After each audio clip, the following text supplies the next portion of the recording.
विचार, चिंतन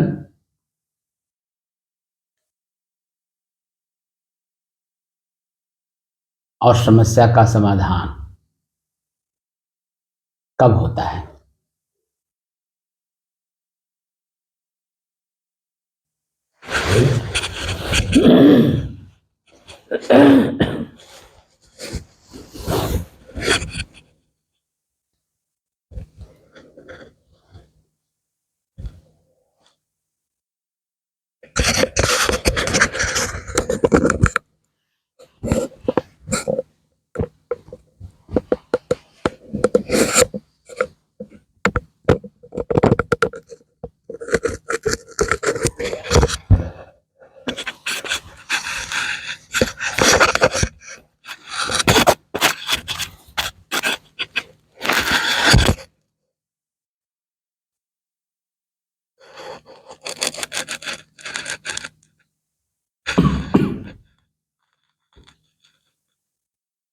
अपने ही चंचल मन को अपने ही बस में करने की दृष्टि से साधना करते करते आज 755 दिन हो गए। तारीख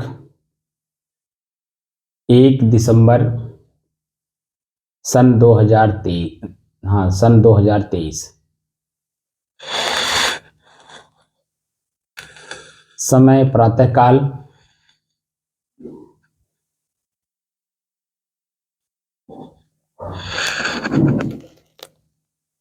आज का जो प्रश्न है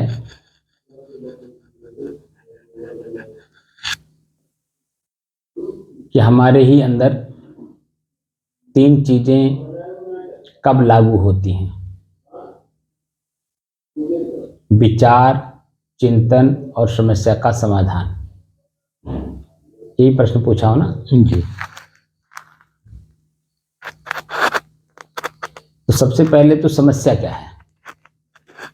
सबसे बड़ी संसार में अगर कोई समस्या है तो अपने मन की चंचलता है। मन स्थिर नहीं है। अब कैसे चंचल है? उदाहरण तो बहुत हैं, लेकिन 2 उदाहरण मैं आपको देता हूं। जैसे एक छोटा नन्हा बच्चा हो और एक लाल वाला बंदर हो। इन दोनों को जो भी पालेगा, पूरे विश्व में कोई भी व्यक्ति जिसके भी पास ये दोनों होंगे,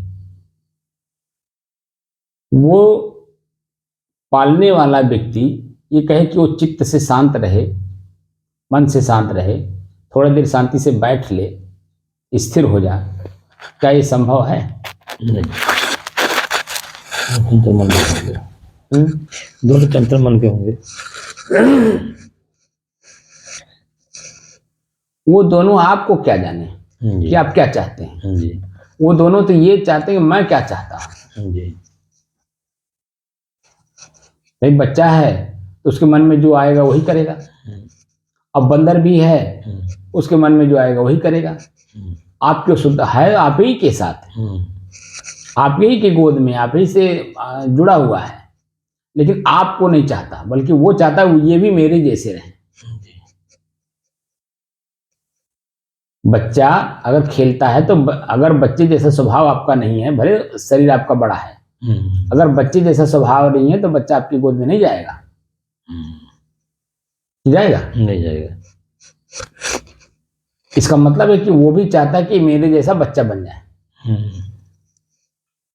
और कभी भी आप देखेंगे तो बच्चे बच्चे के साथ ही खेलते हैं, बड़े के साथ जाते ही नहीं। जी जी। अब वो बच्चा जब बड़े के साथ पड़ जाते हैं तो बड़े वाले अगर बच्चे जैसा स्वभाव नहीं रखेंगे तो परेशान और दुखी हो जाएंगे। जी जी। और ज्यादातर यही देखा जाता है। तो बच्चों को 2 चटा मार देते हैं, डरा देते हैं, धमका देते हैं, रुला देते हैं, यानी पीड़ित कर देते हैं। वही हाल बंदर का है। तो बच्चा और बंदर 2 का उदाहरण मैं दे करके आपके मन को समझाने की कोशिश कर रहा हूं। जैसे आप शांति से बैठना चाहते हैं, जी। आंख बंद किए।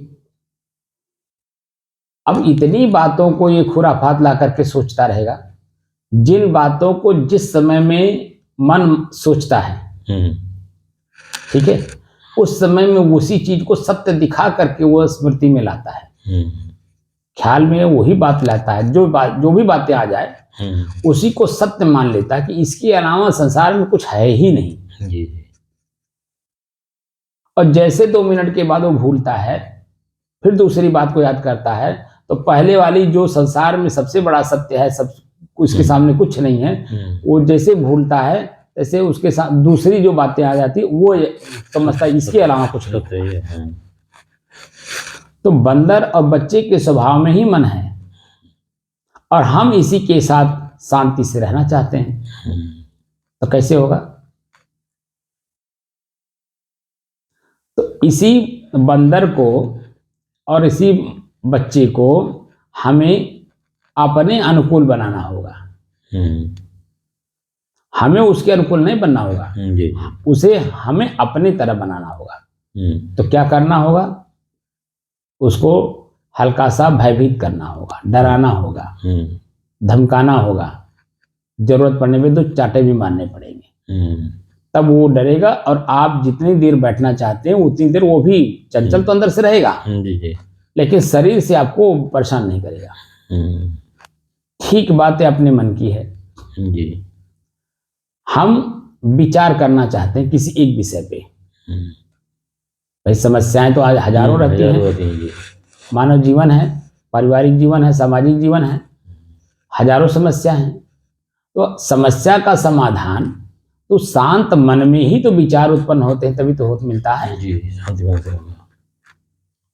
जो व्यवहारिक पक्ष है उसमें भी मन की एकाग्रता, मन की स्थिरता, मन की शांति का जरूरत है जी, जरूरत है। अध्यात्म में तो उसकी पूरी जरूरत है, लेकिन व्यवहार में भी उसकी जरूरत है।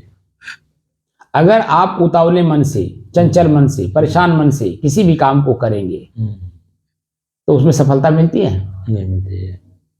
जैसे कल महात्मा जो चले गए उतावले में, वो आपके सामने ही उन्होंने कहा कि मैं 10 से 15 दिन रहूंगा, मैं आपको समय दूंगा, ऐसा बोले। लेकिन मैंने तुरंत उनसे कहा कि मुझे नहीं चाहिए आपका समय, आप अपने लिए कितना समय देते हैं? पहले दिन आप तो थे ना, 10 से 15 दिन मैं रहूंगा। तो अब उतावले मन से, चंचल मन से, डिप्रेशन में आकर के मन से, डिप्रेसित मन से आप किसी कार्य को करेंगे तो वो कार्य कहां सफल होगा? तो 5 या 6 दिन के ही अंदर वो चले गए कि नहीं चले गए? हाँ, चले गए। अब उनका कहना ये है कि जिन परमात्मा ने मुझे जन्म दिया है जी, वही संजोग बस मेरा सब कुछ ठीक करेंगे।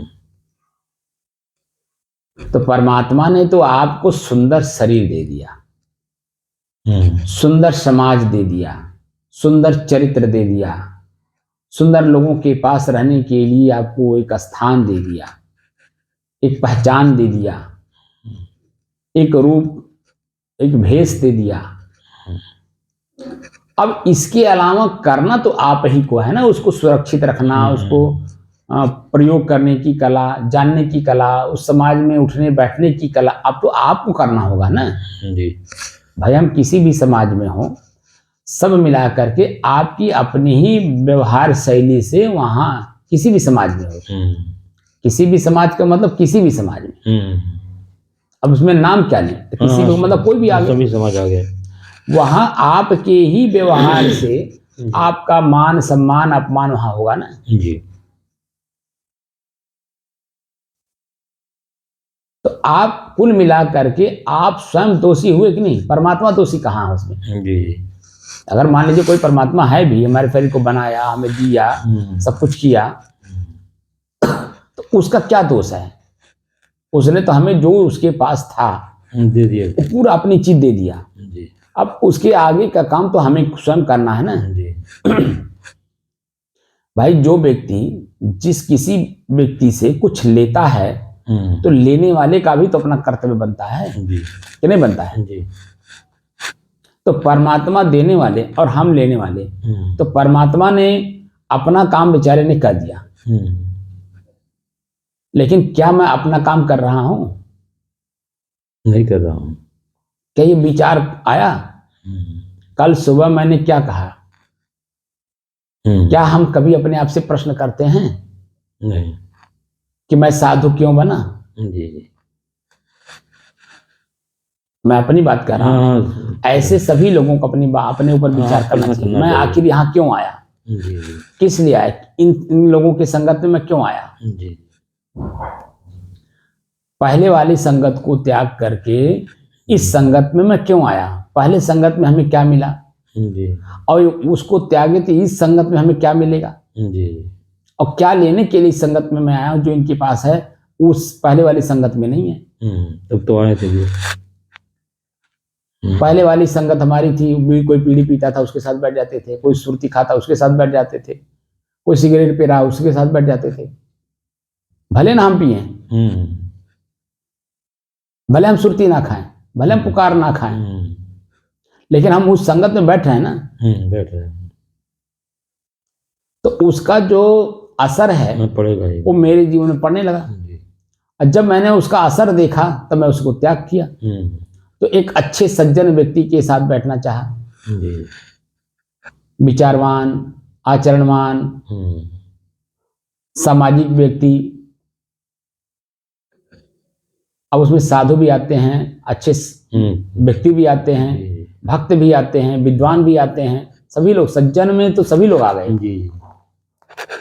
तो सज्जनों के साथ संगत करने से हमारा बीड़ी छूट जाएगा, पुकार छूट जाएगा, सिगरेट छूट जाएगा, दारू छूट जाएगा, अभक्ष्य भोजन छूट जाएगा, जिसको मांस, मछली, अंडा कहते हैं। ये सारी चीजें छूट जाएगा क्योंकि वहां विचार मिलने लगेगा। विचार का मतलब होता है किसी एक काम को करने से पहले उसके हर पहलू पर चिंतन करना। जी। कि मैं जिस चीज को खा रहा हूं उसमें खून मिलेगा कि नहीं, उसमें रस बनेगा कि नहीं, हमारे शरीर को वो क्या देगा। मांस खाने से डॉक्टर बताते हैं कि आपका जो लीवर है वो उस काम नहीं करता है, वो तो आप स्वाद बस में खाते हैं। क्योंकि आपका शरीर, जो आपके शरीर का लीवर है, मशीनरी है, वह सात्विक भोजन चाहता है। उसको जो ये पेरेगा, रस निकालेगा, खून बनाएगा, मज्जा बनाएगा, बीर्ज बनाएगा और पूरे शरीर में जो चीजें उसकी आवश्यकता वो सब देगा। मांस खाने से नहीं होता। अब जब हम विचार करते हैं तो हम जब इस तरह से विचार करते हैं तभी तो मांस छूटेगा। दूसरे किसी का भी मांस अगर हम खाएंगे तो जिसका मांस है उसको पीड़ा हुआ होगा कि नहीं? भाई किसी को बिना मारे किसी का मांस कैसे मिलेगा? मिलेगा? नहीं मिलेगा। उसको पीड़ा हुआ होगा। हमको जरा सा भी एक छोटी सी कांटा गड़ता है, कितना पीड़ा होती है जी। और किसी का हम गला काट रहे हैं, किसी का हत्या कर रहे हैं, किसी का पूरा जीवन खत्म कर दे रहे हैं, यहाँ तक कि उसके शरीर को हम पका करके अपने गले में, हम अपने गले को ही हम शमशान घाट बना रहे हैं।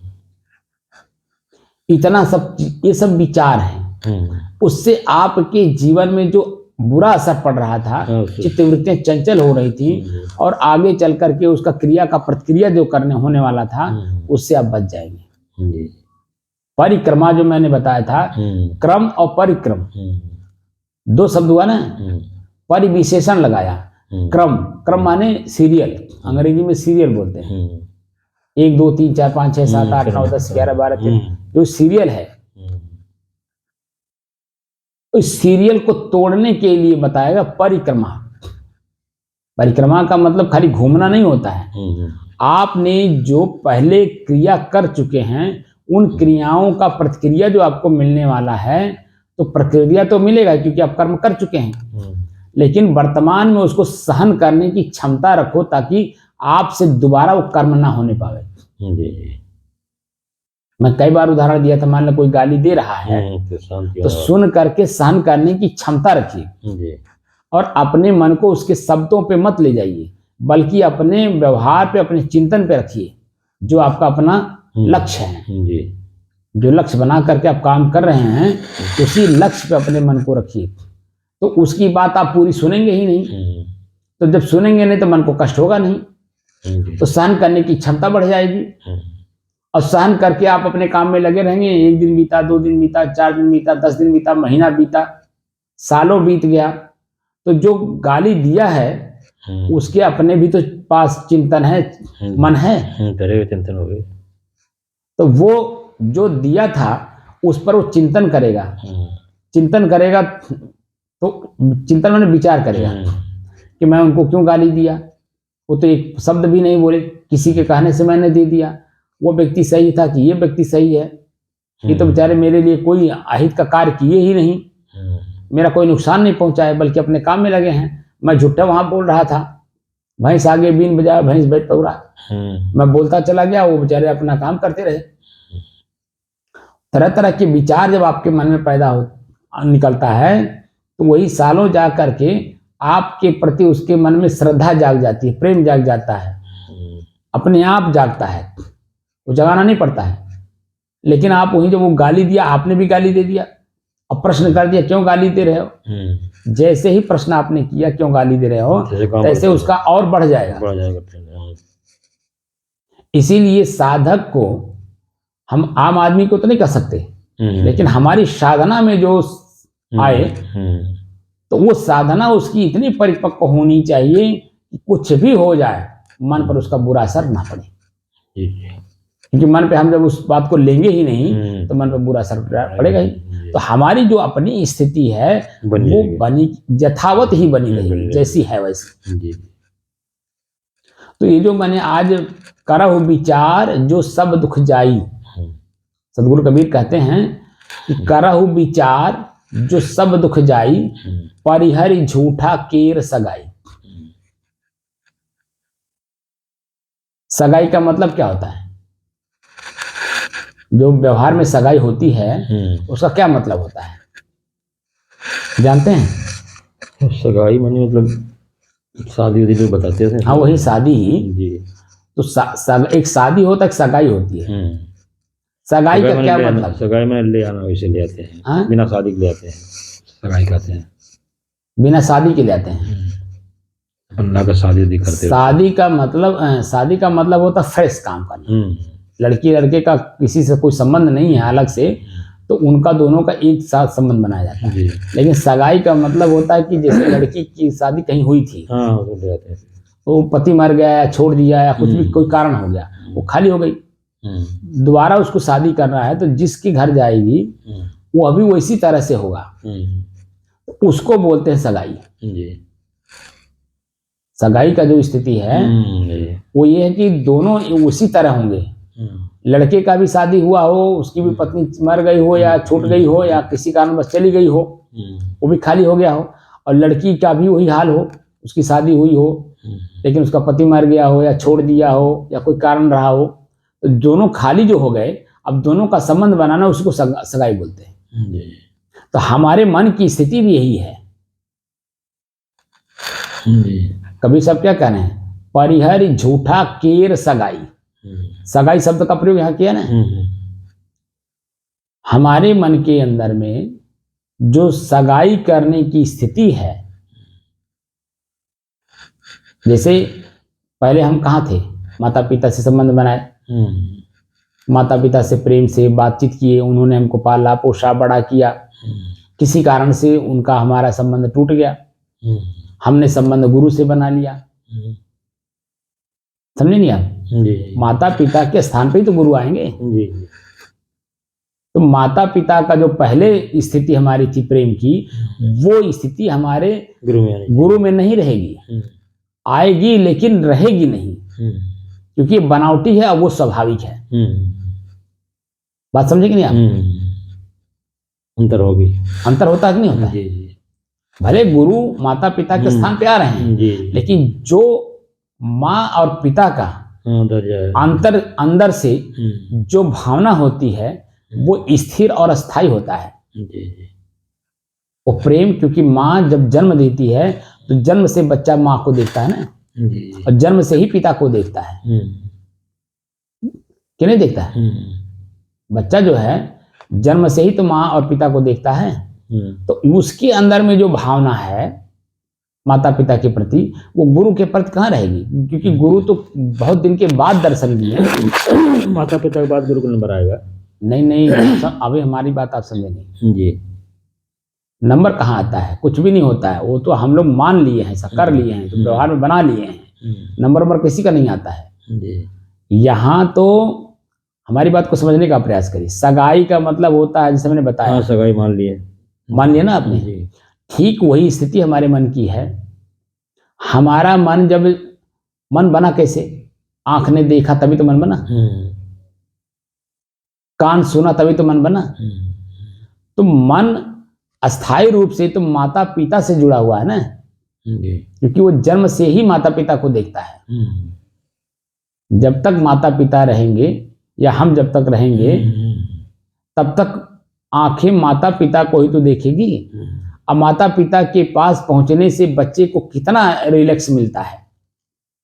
पूरे संसार में कहीं चल जाए, किसी के पास चला जाए, गुरु के पास ही चला जाए, लेकिन आप देखिए वहां मन डरा डरा रहता है, भयभीत रहता है, नहीं रहता है? गुरु के पास ही चला जाए लेकिन वहां देखिए डरा डरा रहता है।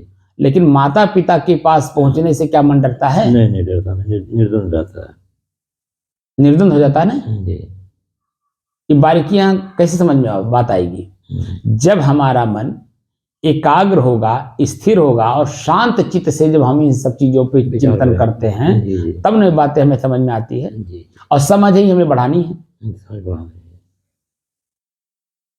और समझदारों के पास ही बैठना पूरे विश्व में, चाहे कोई भी हो, किसी भी भाषा को समझता हो, हमको उसकी भाषा को जानने के लिए उसकी भाषा सीखनी पड़ेगी, क्योंकि मुझे उनके पास जाना है। तो उनकी चीजों को जानने के लिए, समझने के लिए या करने के लिए जब तक हम उनकी भाषा को सीखेंगे नहीं, हम नहीं जान पाएंगे। तब तक कैसे जान पाएंगे? ऐसे ही जो मैं हूं, मैं स्वयं के पास मुझे जाना है, स्वयं को ही पहचानना है। तो जिसके पास स्वयं की जानकारी होगी उसे पता चलेगा, जो अपने आप में स्थिर होगा, शांत होगा, हमको ज्ञान वहीं से तो मिलेगा, अपने आप का, वही बता पाएंगे। तो उनकी हर कला को हमें सीखना पड़ेगा जी। तभी जाकर के हम अपने तक पहुंच पाएंगे। जी। ऐसे ही जो आध्यात्मिक लोग हैं, संत लोग हैं, वो आध्यात्मिक है ना, यानी मैं को पहचान लिए हैं, तब तो स्थिर है और शांत हैं। वह देखिए प्रारब्ध पर जीते हैं, प्रारब्ध पर तो सभी लोग जीते हैं, कोई संत ही भर नहीं, सभी लोग जीते, सारे लोग। लेकिन तत्काल में लोग कल का काम आज ही चाहते हैं। जैसे हाँ, कल कमाए थे 10 रुपया, तो 10 रुपये तो आज खर्चा करेंगे, और हम खर्च करना चाहते हैं 100 रुपया, तो 90 रुपये कहाँ से आएगा? तो आज की कमाई जब आप करेंगे 100 रुपया, तभी तो कल जाकर के आप खर्चा करेंगे 90 रुपया। लेकिन कल का खर्च आज ही करना चाहते हैं, तो आपके पास तो 10 रुपया है, आप बता दीजिए क्या होगा? तो उस स्थिति में जो कुछ भी आप करेंगे वह समाज के दोषी, मन के दोषी, अपने कर्म के दोषी, स्वयं के साथ दोषी हो जाएंगे। ये स्थिति पूरे समाज की चल रही है, सब समाज की चल रही है। लेकिन संत जो है इस बात को समझते हैं कि मैं जो कुछ भी आज कर रहा हूं या खा रहा हूं या मिल रहा हूं या जो कुछ भी मुझे मिल रहा है, ये कल की मेरी अपनी कमाई है। इसी को कहते हैं पूर्व संस्कार। पूर्व पुंज बिन मिलहि न संता, लिखा है कि नहीं? तो पूर्व पुंज माने ढेरी, संस्कारों की ढेरी जो पूर्व की थी, आपने कमाया था, वही तो आज खर्च करेंगे। हम लोग जो खर्च कर रहे हैं वो आज की कमाई नहीं है, पूर्व कमाई है, पूर्व की कमाई है। अब पूर्व की कमाई को ही मैं भुना रहा हूं, उसको भोग रहा हूं, अच्छा या बुरा। तो संत लोग इसीलिए शांत रहते हैं, क्योंकि वो जानते हैं कि हम जो कुछ भी आज खा रहे हैं वो कल का कमाई खा रहे हैं, यानी पूर्व जन्म की कमाई खा रहे हैं। आज मुझे अच्छे करने की जरूरत है, ताकि आगे मान ले मोक्ष मिलेगा तो ठीक है, लेकिन अगर मोक्ष नहीं मिला तो आज की जो हमारी कमाई होगी अच्छी की, वो कल यानी दूसरे जन्म में मिलेगी।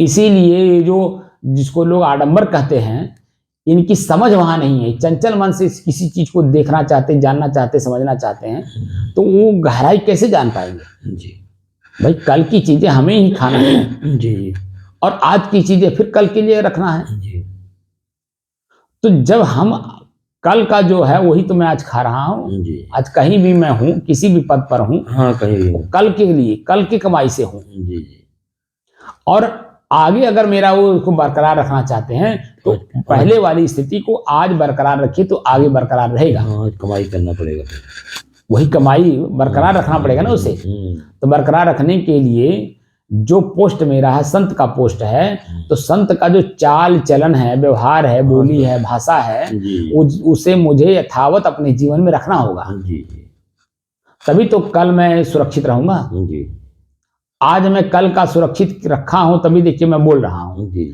अभी अगर कुछ भी मेरे से हो जाए, अभी ये घंटे के बाद ही मेरी स्थिति बदल जाएगी। इसीलिए देखिए अपने जबान पे लगाम लगाना पड़ता है, अपने चिंतन पर, अपने व्यवहार पर, अपने कर्म पर। हाथ को ऐसी जगह नहीं प्रयोग करना है जिससे कि आगे हमारा नुकसान हो। आंख का प्रयोग आगे ऐसा नहीं करना है कि हमें आगे परेशानी हो। कान का प्रयोग ऐसा नहीं करना है जिससे हमारे अंदर में क्रोध जागे, अक्रोध की वजह से कुछ भी हो जाए तो मेरा जीवन ही खतरे में पड़ जाए। इसीलिए सतर्कता और सावधानी की जरूरत है कि आपको मैं जो बताया था कि 1 लाख रुपया अगर गोरखपुर से लेके चलना हो तो कैसे लेके चलेंगे? बड़ी सावधानी से। अब ये बेशकीमती चीज आपको मिल रहा है, आपकी अपनी शांति, अपना सुख, अपने आपका ज्ञान, स्वयं में स्थिति, ये बेशकीमती चीज है।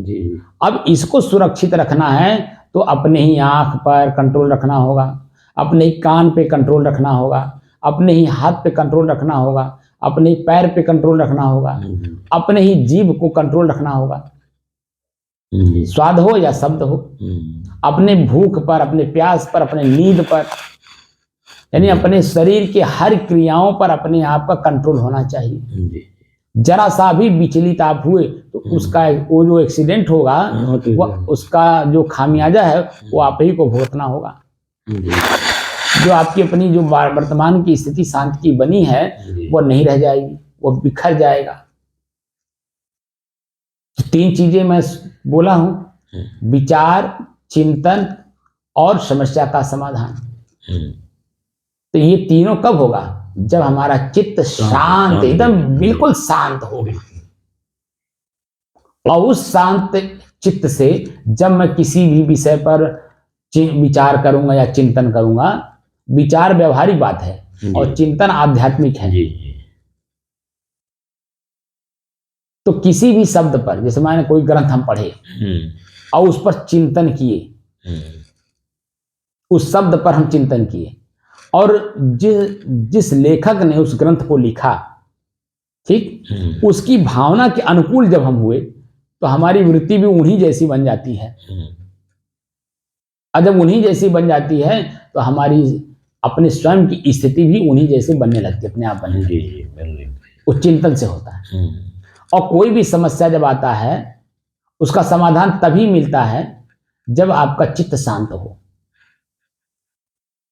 तो तीनों स्थितियों में आपके मन की एकाग्रता, स्थिरता और शांति का जरूरत है कि नहीं? जरूरत है। अरे चाहे व्यवहार हो चाहे परमार्थ हो, तो सब में एक ही बात है। दोनों स्थितियों में आपके मन की एकाग्रता, देखिए जितने भी समाज में व्यवहार चलाने वाले लोग हैं, ठीक है, चाहे अफसर हो चाहे समाज के कोई जिम्मेदार पद पर बैठे हुए लोग, उनका अगर चित्त एकाग्र नहीं है, स्थिर नहीं और शांत नहीं, तो समाज को चला पाएंगे? नहीं चला पाएंगे। अभी जो घटना घटी है बस्ती में नायब तहसीलदार का, अब देखिए वो एक जिम्मेदार पद पर थे, सामाजिक जिम्मेदार पद पर, चंचल वासना के कारण अब उनकी मन की चंचलता उनको देखिए कहां से कहां ले गई, बरकरार नहीं रख पाए, गर्द में पहुंचा दिया। जहां थे जो सम्मान था, आज वो सम्मान कहां चला गया? जो रुतबा वो लेकर के चलते थे, वही जो साथी संगाती उनके साथ गाड़ी में बैठ के चलते थे, या स्काउट चलता था, आज उन्हीं के पीछे पड़ गया। वर्तमान में पूरा है ना। अब बता दीजिए कि कई दिन तक वो नहीं पकड़े गए, अब उनके परिवार पे भी असर पड़ने लगा। और जब परिवार पे असर पड़ने लगा तो उनको आना पड़े सामने। और सामने आए तो वही जो उनके साथ चलते थे वही उनको घसीटते हुए ले गए, पकड़ के ले जाने मानो घसीटते हुए। हाँ, तो ले जाना वो तो घसीटना कहिए, पकड़ के जाने की बात तो एक ही हो जाएगा, क्योंकि वो तो अब उनकी चित्तवृत्तियां पहले जैसी नहीं रह गई। जी जी। अब अपने आप में ही आत्मग्लानि करते होंगे, अपने आप में ही इनमें वो पश्चाताप करते होंगे, अपने आप पे ही घृणा हो रहा होगा कि मैंने क्या कर दिया। वो जो पश्चाताप अंदर में कर रहे होंगे उसकी खामियाजा अब कब तक वो भुगतेंगे? अरे बहुत टाइम लगेगा। अब इस जीवन को पूरा ही उसमें डुबाना पड़ेगा। पूरा जीवन ही चला गया कि चला गया, बरकरार नहीं रख पाए। इसी को कहते चंचल मन। और आपका अपना ही जीवन आपकी चंचलता के कारण वो गर्त में चला जाता है, जो वर्तमान में एकदम सामने है। तो उनका कई बार का मामला होगा, सब के बार का थोड़ा होगा, तो उनसे थोड़ा हो गया है। जो भी हो, मैं नहीं कह रहा, मतलब जो वर्तमान में हम लोगों को सामने दिखाई दिया, मैं उसकी बात कर रहा हूँ। प्रकृति भी क्षमा करती है कुछ ना कुछ। नहीं, प्रकृति बिल्कुल क्षमा नहीं करती है, नहीं बिल्कुल नहीं। वो तो जैसे शासन में तो है कि वो जैसे सिविल कोर्ट है तो वो आप कुछ भी कहिए वो तो मान लेती है, लेकिन जो क्रिमिनल कोर्ट है वो आपकी बात थोड़ी मानती है। वो तो दंडात्मक कार्रवाई करती है। वही बात, तो प्रकृति दंडात्मक तुरंत कार्रवाई करती है, वो जरा सा भी क्षमा नहीं करती है। कहीं न कहीं कोई न कोई नुकसान आपको कर देती है, आप हम समझ नहीं पाते हैं। हाँ, तो दंड प्रक्रिया उसमें है, निहित है कितने इतना दंड है। हाँ, तुरंत दे देती है वो। उसमें आप जैसे मान लीजिए पानी की जगह दारू पी रहे हैं तो आपकी मांसपेशियां देखिए तुरंत जन्म है वो खरापन लगने लगता है, बता देंगे, तुरंत बता देती है ना। वहाँ आनंद सुख और प्यास की स्थिति तो नहीं रहती ना। तो प्रकृति आपने देखो तुरंत दंडात्मक कार्रवाई कर देती है, लेकिन हम लोग आदती हो जाते हैं। आदती है ना तो गड़बड़ाने होगी। हाँ, वही बात क्या, आदती हो जाने के कारण इसके बाद थोड़ा होगा, आदत नहीं होगी। ऐसी हिम्मत कैसे पड़ी किसी घर में जाने की, किसी नहीं पड़ेगी। लेकिन कुछ ना कुछ असर तो डालता ही है ना। जैसे पानी पीजिए तो देखिए पूरा शरीर एकदम प्रफुल्लित प्रसन्नचित हो जाता है। जी जी। लेकिन दारू पिएंगे तो क्या होगा जी। तो इसीलिए कहा जाता है ना कि करहु विचार जो सब दुख जाई। एक अर्धारी ले लीजिए कबीर साहब की या किसी भी महापुरुष की, विचार शब्द कबीर साहब का नहीं है, तो बहुत पहले से चला आ रहा है। अरे भाई विचार करा, आम आदमी भी बोलता है, उसको तो नहीं पता कबीर साहब कहे हैं। आम आदमी विचार करने के लिए कहते हैं, विचार करने के लिए कहते हैं कि नहीं कहते हैं? विचार कर बैठिए, विचार कर बोलिए, विचार कर सब हर जगह विचार की। एक गंवार आदमी भी वो दूसरे को समझाता तो भैया विचार के काम पहले होता, काम ना भाई वही बिना विचारे जो करे सो पीछे पछता वाली बात है। वही बात ना, वो आम आदमी मतलब एक समझदार की बात है और एक नासमझ की बात तो वही बोलते हैं।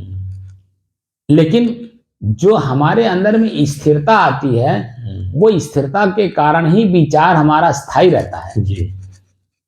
क्योंकि हम उस पर हमेशा सतर्क रहते हैं, जो भी सुनते हैं या जो भी बोलते हैं हमारे मन मस्तिष्क में रहता है कि हमने क्या सुना है जी। और हमने बोला है तो हम क्या बोले हैं। देखिए आम आदमी जो बोलता है तो बोल करके तुरंत उसको भूल जाता है कि हम क्या बोले हैं, तुरंत बोला तुरंत भूला, क्योंकि मन चंचल है। लेकिन एक समझदार आदमी जो तौल के बोलता है, सोच के बोलता है, समझ के बोलता है, तो उसको जीवन भर नहीं भूलता वो बात। फला व्यक्ति से मैं ये बात कहा था, देखिए उसका ऐसा हुआ। अभी मैं जब वहाँ गया था लखनऊ तो अजयदीप सिंह जी के यहाँ गया तो उन्होंने बताया कि कोई उनकी अपने रिलेटिव हैं, उनको बच्चा होना था, तो सभी लोग कह रहे थे कि कर्ण आएंगे कर्ण आएंगे कर्ण आएंगे, यानी पुत्र पैदा होगा। अब इनको क्योंकि इनका चित्त बिल्कुल शांत है, भजनानंदी हैं अजयदीप सिंह जी, बहुत भजनानंदी हैं। आज के वर्तमान के साधुओं से तो जानते हम उनको जानते हैं कि लाख गुना अच्छा है। इसीलिए मेरा उनका संबंध अभी तक ले चल रहा 2015 से लेके, क्योंकि वो वास्तव में साधक हैं और सदग्रंथों का अध्ययन करते रहते हैं, साधना स्वयं करते रहते हैं और दूसरे को भी उसके बारे में बोलते भी रहते हैं। तो इसीलिए मेरा उनसे मन पड़ता है। तो बताए कि मैं सोया लेटा हुआ था, अचानक जो मैं रात में कोई बात के लेकर के चिंतन हुआ, चिंतन होते होते होते होते होते एक कोई दिव्य लड़की आती है और वो आकर के मेरे सपने में कहती है कि आप मुझे क्यों आने से रोक रहे हैं। आप मुझे आने से क्यों रोक रहे हैं? तो कहते हैं भाई मैं क्यों रोक रहा हूं, मैं तो नहीं रोक रहा हूं। तो लड़की बोलती है नहीं, आपने खुद रोका है। ठीक। तो फिर वो कहते हैं भैया आप आइए, आपको कोई रोकेगा नहीं, हम बिल्कुल नहीं रोकेंगे, आप आइए। तो ये जा करके उनके घर में, तो सपने में आया, लेकिन साक्षात उनके घर गए, जिसके घर में वो बच्चा पैदा होना था, उनके घर गए और घर जा करके उनसे माफी मांगी और कहे भैया आपके घर कर्ण नहीं आएंगे, देवी आएंगी और उसके लिए मुझे क्षमा चाहता हूँ। और जो आप लोग आशा किए हैं कर्ण आएंगे, ये आशा छोड़ दीजिए, आपके घर देवी आएंगी। तो सभी लोग जो है अब सबके सामने क्षमा मांगते हुए बोले बात के। और उस समय में लोग आश्चर्य में थे, लेकिन 2-3 महीने के बाद जब बच्चा पैदा हुआ तो वास्तव में लड़की पैदा हुई। तो कहने का मतलब देखिए, जो स्वप्न में बात है वो देखिए साक्षात जब वो जाकर के उन्होंने व्यवहार किया और वही 2 महीने के बाद जब बच्चा पैदा हुआ तो साक्षात वही हुई। तो ये चित्त वृत्तियां जैसी हमारी शांत होती जाती है, फ्रेश होती जाती है, एकदम बिल्कुल स्फटिक पत्थर की तरह होती है ना, शुद्ध हो जाती है, आकाश की तरह निर्मल, उसमें जो विचार जागृत होते हैं वो वास्तव में अपने आप में हो जाते हैं। मैं कई बार आपको अनुभव भी करा दिया, क्योंकि मेरा चित्त वास्तव में तो बिल्कुल शांत है। मैं 24 घंटे का अपना व्यवहार अभ्यास कर रखा हूँ, चलते उठते बैठते सोते जागते हर समय का मैंने अभ्यास कर रखा है। और आप मुझे देखते भी हैं कि मैं कहीं भी चला जाता हूँ निर्भीकता पूर्वक, कोई डर नहीं है और मैं किसी से डरता नहीं। इसलिए नहीं डरता क्योंकि चित्त में मैं कोई मलिनता नहीं रखता। मैं किस चीज का मलिनता रखूं जब कुछ मेरा है ही नहीं। तो जानकार होने वो तो व्यवहार है, व्यवहार में हमको समाज ने कोई जिम्मेदारी दी है, जिम्मेदारी पूर्ण हमारा काम कर्तव्य काम कर दें। अगर हम जिम्मेदारी पूर्ण काम नहीं करेंगे तो हम समाज के दोषी हो जाएंगे। इसीलिए हमारा कर्तव्य बनता है निर्भीकता पूर्वक समाज के सामने जो सामाजिक समस्या है उनके सामने रख देना। अब उनका काम है निवारण करें या ना करें, जो भी करें वो तो उनका काम है, लेकिन मेरा जो अपना कर्तव्य है वो कर्तव्य मैं अगर नहीं करूंगा तो मेरा मन अपने आप में दूषित हो जाएगा। समाज के सामने मैं बोल नहीं पाऊंगा, मैं बैठ नहीं पाऊंगा, भयभीत रहने लगूंगा। तो मैं निर्भय होने आया हूं, न कि भयभीत होने आया हूं। तो अभयम सत्व संशुद्धि ज्ञान योग व्यवस्थिति, मैं इसका व्याख्या क्या करता हूं? व्यक्ति तभी निर्भय हो पाएगा, कोई भी व्यक्ति हो जिसका हृदय पवित्र होगा, यानी जिसके मन के अंदर में कोई बुराई नहीं होगी, चालाकी चतुराई छल कपट राग द्वेष ईर्ष्या ये सब कुछ भी नहीं होगा। जब वो स्वच्छ होगा, शुद्ध होगा, निर्मल होगा, वही जाकर के निर्भय हो पाएगा। लिखा भी है ना, स्पष्ट लिखा है अभयम सत्व संशुद्धि, संशुद्धि लिखा है, विशेष रूप से जो संशुद्ध किया हो। मन तो सबका शुद्ध है, लेकिन जो विशेष रूप से देखकर जानकर और समझ करके जो शुद्ध किया हो। और क्या लिखा है? ज्ञान योग व्यवस्थिति, ज्ञान को योग के द्वारा, या यूं कहें कि योग को ज्ञान के द्वारा सुव्यवस्थित ढंग से अपने जीवन में जो आचरित करता है, आचरण में उतारता है, उसी का मन निर्भय होता है। तो ये काम हम लोगों को करना है। तो विचार तभी उत्पन्न होगा जब हमारा मन एकाग्र होगा, स्थिर होगा और शांत होगा, और तभी हम अस्थायी किसी समस्या का समाधान ढूंढ पाएंगे। तो हमारे जीवन में कितनी समस्या है? आंख एक समस्या है, आंख अपने आप में ही एक बहुत बड़ी समस्या है, क्योंकि जैसे ही आंख खुलता है दृश्य दिखाई देता है, वो दृश्य और मैं अंतर निकाल नहीं पाते हैं, लेकिन उसी दृश्य को ही मैं मान करके काम करने लगते हैं। तो वो जो दृश्य है वो तो मैं हो नहीं सकता क्योंकि प्रकृति है। अब वो दृश्य हम अपने आप में हम स्थिर करना चाहते हैं, तो दोषी हो जाएंगे कि नहीं? ये दोष है। तो मन चंचल होगा कि नहीं? भयभीत होगा कि नहीं? दूसरा हमारा कान किसी भी शब्द को सुनता है तो सुन करके उसी शब्द के अनुरूप अपने को आपको मान लेता है। ये नहीं ये विश्लेषण कर पाता कि ये उनके वाक्य हैं न कि मेरे वाक्य हैं। उनके वाक्य भाई जो कमाई जिसके पास रहेगा वही तो देगा दूसरे को। तो जो शब्द वो दे रहा है वो उसकी अपनी कमाई है और उसकी कमाई हमें जरूरत नहीं है। तो भाई जिसकी जो सामान है उसी के पास तो रहेगा, हमें लेने की जरूरत नहीं। यानी उसकी क्रिया का प्रतिक्रिया हमें नहीं देनी है, हमें अपने काम में लगे रहना है। तो जब हमें अपने आप का पूर्ण बोध होगा तभी तो ऐसा होगा। तीसरे नंबर पे मेरा नाक, हम जिधर से ही गुजरते हैं आप देखिए अपनी नाक सुगंध दुर्गंध का अनुभव करते रहती है। चौथे नंबर पे आप ले लीजिए अपने जीव को। जैसे आंख सेब को देखा, जीभ पे अपने आप लार टपकने लगा, वो मांग करने लगा। अगर आप अपने आप में सावधान नहीं हैं तो आपसे चोरी भी करा देगा, डकैती भी डलवा देगा।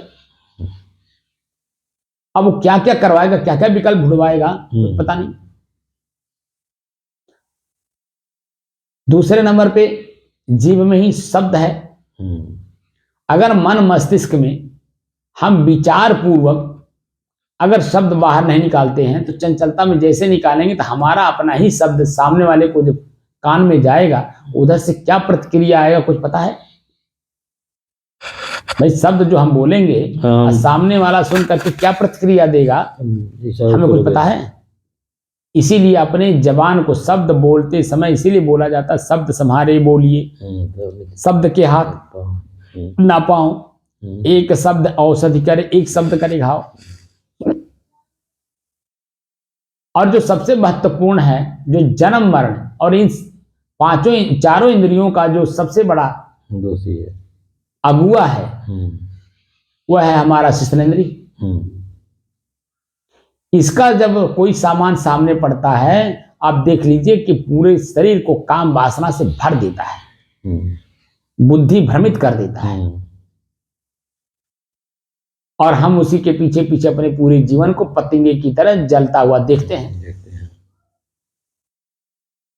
इसीलिए हमारे अपने समाज के लोग जब इन सब चीजों का अनुभव किए तो वही तो कोई साधक बना, कोई साधु बना, कोई संत बना, कोई ऋषि बना, कोई विचारक बना, कोई वैज्ञानिक बना।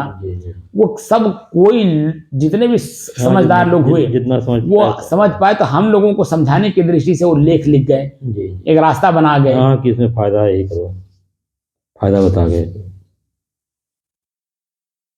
अगर उन शुद्ध जीवों का अगर हम अनुसरण करते हैं, उनके पथ पर चलते हैं, उनके बताए हुए मार्ग का अनुसरण करते हैं तो मेरा भी जीवन उसी तरह हो जाएगा। लेकिन अगर हम उनका अनुसरण नहीं करते हैं तब क्या होगा? तब मेरा जीवन 24 घंटा खतरे में है। 24 घंटा खतरे में है। कब कहां हमारे अपनी क्रियाओं से मुझे कष्ट मिल जाएगा, दुख मिल जाएगा, हत्या हो जाएगी, कुछ पता नहीं है। तो सब मिला करके हमारा ही अपना किया हुआ कर्म हमें लौट करके मिलता है, तो उसी को तो सुधारना है। तो सुधारेंगे कैसे? समस्या का समाधान कैसे होगा? जब आपका मन एकाग्र होगा, स्थिर होगा, शांत मन से किसी समस्या का समाधान ढूंढेंगे तो अस्थायी रूप से मिल जाएगा। क्रिया कुछ भी हो रही हो, प्रतिक्रिया नहीं करनी है। तो जब प्रतिक्रिया नहीं करेंगे तो प्रतिक्रिया का प्रतिक्रिया नहीं होगा। क्रिया तो हो रही है लेकिन आपकी प्रतिक्रिया नहीं होनी चाहिए। और जब आपकी प्रतिक्रिया हो गई तो प्रतिक्रिया का प्रतिक्रिया हो जाएगा, तब क्या होगा? तो बढ़ता जाएगा, बढ़ता जाएगा। तो फिर आप कहाँ शांत रह पाएंगे जी?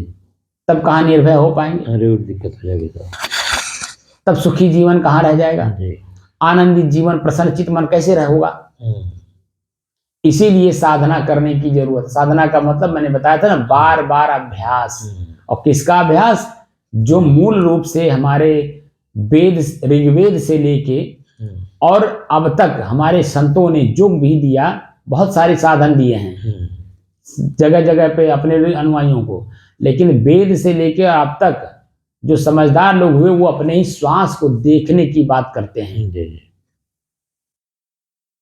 महात्मा बुद्ध अपने घर से नहीं लाए हैं विपश्यना, जी उन्होंने भी अपने ही समाज को उसी जो, क्योंकि वो भी विद्यार्थी थे, वो भी पढ़े थे गुरुकुल में, तो जो पढ़े थे तो वो संस्कृत पढ़े थे, तो संस्कृत भाषा सामान्य आदमी नहीं समझ सकता, इसीलिए संस्कृत को हिंदी में रूपांतरित करके उन्होंने एक्सप्लेन किया, मैंने समाज के सामने प्रस्तुत किया। उस समय जो भाषा थी वो पाली भाषा, तो पाली भाषा में ला करके हमारे अपने वेदों की बातें रखे। भाई सामने वाले व्यक्ति जैसे आप हैं, हम अंग्रेजी बोलें और आप यहाँ शुद्ध देहाती भाषा समझते हैं, अंग्रेजी बोलेंगे क्या समझेंगे आप? कुछ नहीं। हम अगर अपने लिए ही कुछ मांगना हो अंग्रेजी में बोले तो आप क्या देंगे हमें? हम कहें प्लीज गिव मी वाटर, आप अंग्रेजी समझते ही नहीं, तो हमें पानी कैसे देंगे? हम साफ साफ आपकी भाषा में कहें भैया हमें एक गिलास पानी दे दीजिए, प्यास लगा है, और जैसे ही आप पानी सुनेंगे दौड़ करके भाव से जाएंगे, शुद्ध गिलास मांझ करके साफ सुथरा देख करके ले आएंगे कि भाई महात्मा जी को प्यास लगी है, बर्तन मांझ लिया जाए साफ साफ, और पानी भी साफ हो, शुद्ध हो, स्वच्छ हो, ताजा हो, हर तरह का बुद्धि लगा करके आप लेके आएंगे। और वह भी पानी कैसे किसी के सामने प्रस्तुत किया जाता है वो सब पूरा व्यवस्था में आएंगे लेकर के, पानी ढक के लाएंगे, नीचे थाली होगा, थाली में रख करके, प्लेट होगा, प्लेट में रख के लाएंगे। तो ये मानवता का उच्च व्यवहार माना जाता है, क्योंकि उसका चित्त मन शांत है और उच्च समाज में रहता है, वो कला सीखा है, ये प्रदर्शन उसके सामने होता है। तो अपनी ही चीजों को हमें अपने सुधारना है, तो कैसे सुधारेंगे? जब तक आपका मन चंचल है तो आपको स्थिर रहने नहीं देगा, और स्थिर मन में शांति का अनुभव होगा नहीं। स्थिर हुए बिना मन शांति का अनुभव होगा नहीं। तो चंचलता मिटाने के लिए बार बार अभ्यास करिए, और वह ऐसा साधन है जो हमारे ऋग्वेद से लेकर अब तक है, वह आपके साथ 24 घंटा है। कुछ आवश्यकता नहीं है, बाहर से कोई आरोपित भी नहीं करना है, बस खाली उसे देखना है। सरल भाषा में, सरल भाषा में, सहज अपने से अलग होगा। दृष्टा दृश्य का अभ्यास करना है, और जैसे दृष्टा दृश्य का अभ्यास, दृश्य सामने है, दृष्टा मैं देखने वाला, सामने दृश्य, तो उस दृश्य को देखने के बाद हमारे मन में क्या उत्पन्न हो रहा है? तो मन मेरा है, न कि मैं हूं।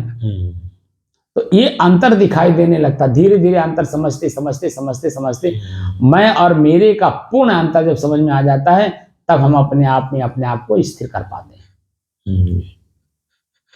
आत्म स्थिति तभी बनती है जब मेरा जो कुछ भी है सब अलग है ना, अलग की वस्तु अलग समझ में आ जाए, और मैं जो हूं मैं समझ में आ जाऊं। इसीलिए कहा जाता है ना कि अपने ही चित्त को शांत करो, और चित्त शांत चित्त में आपको हर चीज दिखाई देगा। उदाहरण के रूप में पानी का उदाहरण दिया गया। पानी अगर चंचल है, हवा चल रहा है, तो पानी का वो स्थिरता नहीं दिखाई देगा, उसमें लहरें उठेंगी, और उसमें अगर आप चेहरा देखना चाहें तो नहीं दिखाई देगा। और पानी के अंदर में अगर मैल माने मिट्टी अगर लगी हुई है तभी नहीं दिखाई देगी। इसीलिए कहा जाता है कि थोड़ी देर धैर्य रखिए, मिट्टी बैठ जाए नीचे, हवा रुक जाएगी, पानी का जो चलन है लहर के रूप में वो स्थिर हो जाएगा, और उसमें अपने चेहरे को आप आराम से देख लीजिए।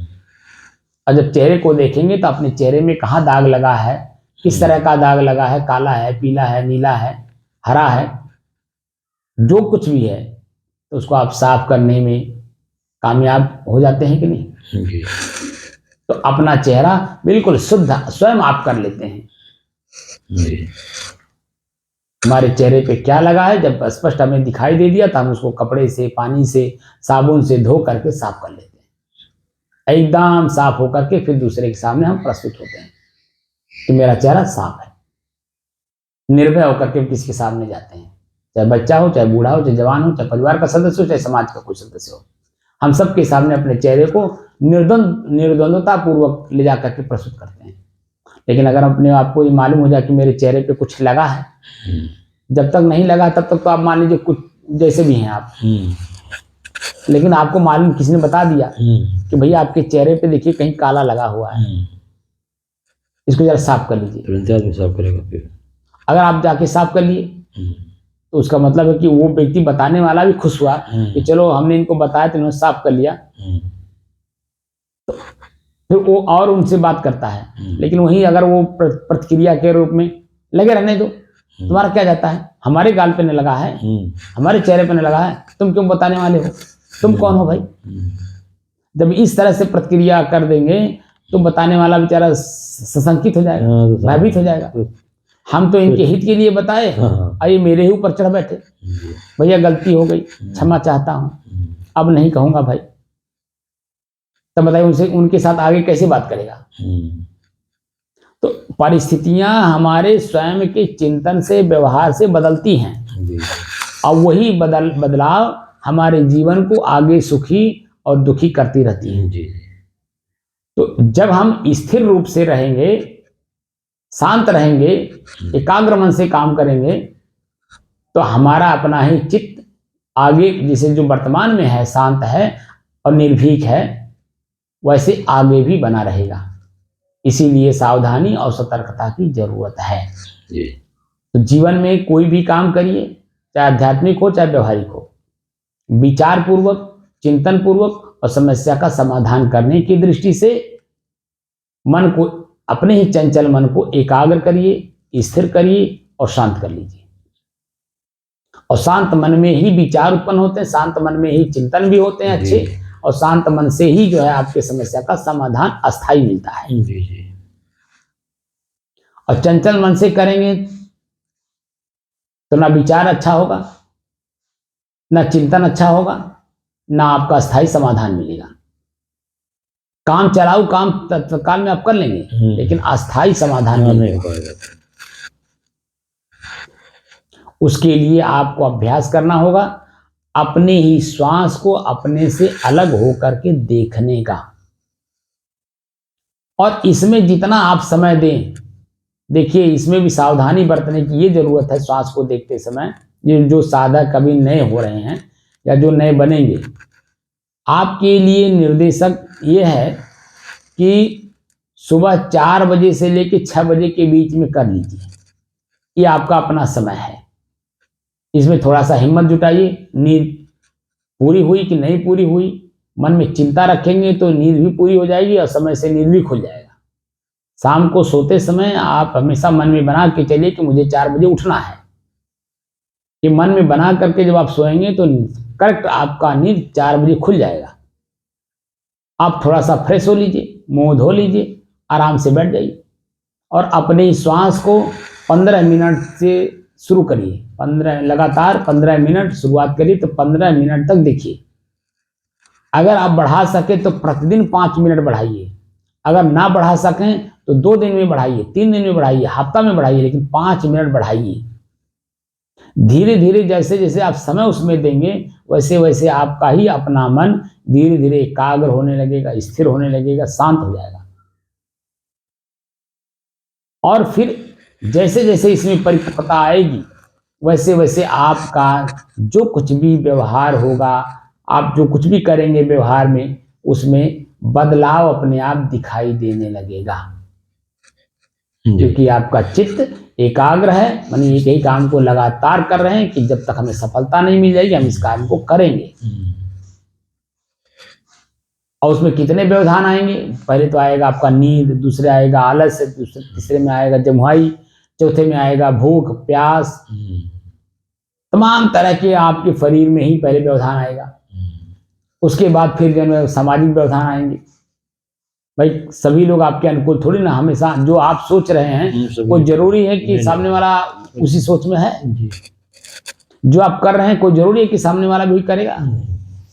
इसलिए व्यवधान तो परक परक पर व्यवधान है, लेकिन जब आप लगातार एकाग्र मन से करते हैं तो सभी लोग सहयोगी भी हो जाते हैं। जो विरोध प्रकट करते हैं वो अभी आगे चल करके आपकी स्थिति को देख करके आपका सपोर्ट करने लगते हैं। इसका अनुभव मुझे हुआ है। जिस समय मैं साधु बन रहा था, उस समय में हमारे खाली 3 लोग मेरे साथ थे। एक तो मैं स्वयं था, एक मेरी माता जी थी और एक मेरे गुरु जी। बाकी पूरा समाज मेरे विरोध में था। मेरे परिवार के अपने सदस्य लोग, हमारी बहनें थी, उनके पति थे, हमारे मौसी, मामा, फुआ, फूफा, सारे लोग मेरे विरोध में। गांव गढ़ी के लोग तो थे ही थे, खाली 3 लोग। लेकिन मैं दृढ़ता से, एकाग्र मन से, स्थिर मन से अपने काम को करता रहा और अंत में चल करके 3 साल के बाद वही मेरा सपोर्ट भी करने लगे।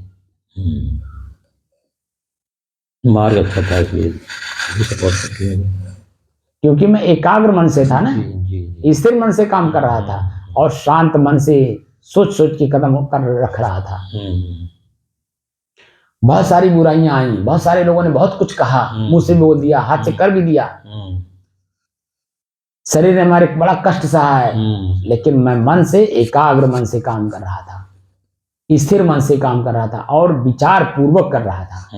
एक गलत रास्ता नहीं है। समझ आए नहीं? जी जी। और सबसे बड़ी हमें हिम्मत थी, हमारी माता जी हमारी सपोर्ट कर रही थी। स्वयं अपने आप में तो हमारे हिम्मत तो थी ही। अरे बहुत बड़ा हिम्मत था मेरे अंदर में। लेकिन हमारे हिम्मत को और हिम्मत मिलता था हमारी माता जी की वजह से। जी जी। हम जो सामाजिक बुराइयां झेलते थे, हमसे कई गुना ज्यादा हमारी माता जी झेलती थी। जो कि महिलाएं देखिए हमेशा चंचल होती हैं। कोई भी महिला महिला ही है ना, वो चंचल होती ही है। उनका चित्त, मन, विचार स्थिर रह नहीं सकता। लेकिन फिर भी उन्होंने अपनी हिम्मत जुटाई और एक ही पुत्र, ये भी नहीं कि 2-4 पुत्र है, चलो एक साधु आ गया तो कोई बात नहीं, एक ही पुत्र। और उसके बाद भी उन्होंने इतना हिम्मत किया कि सब मेरा बेटा अगर साधु बन जाए बहुत अच्छी बात है। तो कितनी हिम्मत की बात है। उनका मैं बल पा करके मैं अपने आप को धन्य किया। आज जो कुछ भी हूं तो मैं अपने माता जी की वजह से और अपने गुरु जी की वजह से। मेरे अंदर में जो हिम्मत थी वो इन लोगों के विचारों की वजह से। वो लोग हमें हिम्मत देते थे और बल देते थे कि बेटा रास्ता गलत नहीं है, सही रास्ता है। अंत में आना सबको इसी में पड़ता है। लेकिन लोग जो अवस्था है, समय है, परिस्थिति बिता करके आते हैं, उसको जो है जब वो झेल लेते हैं तब आते हैं। लेकिन आप अगर बेटा थोड़ा सा मेहनत कर लो, तो सही है।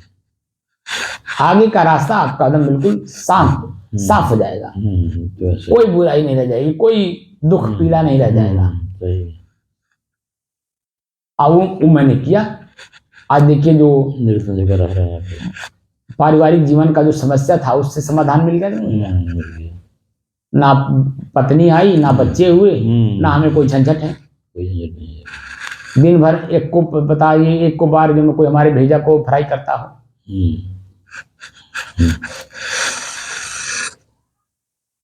मैं शांत मन से अपना अध्ययन करता हूँ, चिंतन करता हूँ, अपनी स्थिति को बरकरार रखता हूँ। और मैं इसी में दम बिल्कुल अपने आप को चीनी पानी की तरह घुला मिला दिया। तब जाकर के आज मैं आप लोगों को कुछ देने लायक बना। जी सही बात है। आप लोगों से तो मुझे बहुत कुछ मिल रहा है। जैसे शरीर ही मुझे समाज से ही तो मिला है। माता पिता कौन है? समाज के ही तो लोग हैं। जी जी जी। उनसे हमें शरीर मिला। खाने पीने की जो चीजें मिल रही समाज ही दे रहा है।